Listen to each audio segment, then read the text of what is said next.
One of the loyal fan base and highest fan base in IPL. RCB fans loyalty గురించి ఎంత మాట్లాడుకున్నా తక్కువేనే చెప్పాలి. అయితే వాళ్ళ టీం కున్న ఒక్కటే ఒక్క లోపం, ట్రోఫీ.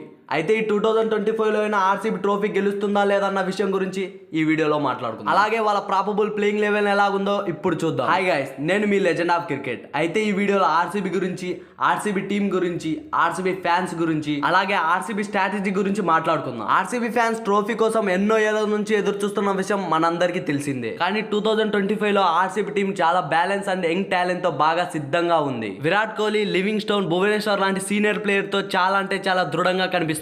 కానీ ఆర్సీబీకి ఎప్పుడు కన్సిస్టెన్సీ ప్రాబ్లం ఉంటూనే ఉంటుంది. వాళ్ళ కన్సిస్టెన్సీ వల్లనే ఎన్నో సార్లు వాళ్ళు ట్రోఫీకి దూరం అయ్యారు. ఇక లేట్ చేయకుండా వాళ్ళ ప్రాబబుల్ ప్లేయింగ్ లెవెన్ గురించి తెలుసుకుందాం. మొదటగా ది కింగ్ విరాట్ కోహ్లీ. ఆర్సీబీకి అంత ఫ్యాన్ బేస్ లభించిందంటే దానికి ఒకే ఒక కారణం, విరాట్ కోహ్లీ. ఈ 2025లో విరాట్ కోహ్లీ అయితే ఓపెనర్ గా బరిలోకి దిగబోతున్నాడు. విరాట్ కోహ్లీ ఎంత భయంకరమైన ప్లేయరో ఒక్కసారి తన క్రీజ్ పైన సెట్ అయితే పరుగుల వరద పారిస్తాడు. విరాట్ కోహ్లీకి తోడుగా ఫిల్సాట్ బరిలోకి దిగబోతున్నాడు. ఫిల్సాట్ ఎలాంటి డిస్ట్రాక్టివ్ బ్యాటరో మనందరికీ తెలుసు.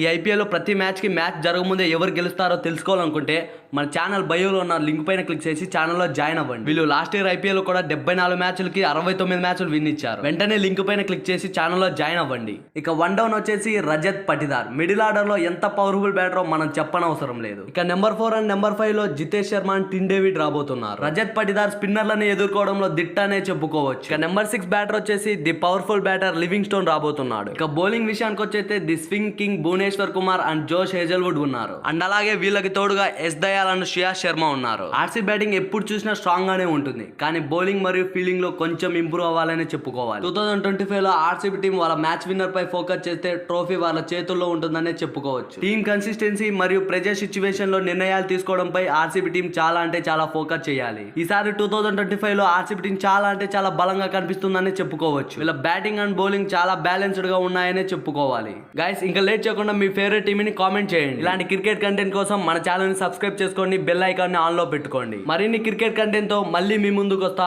అంతవరకు బాయ్.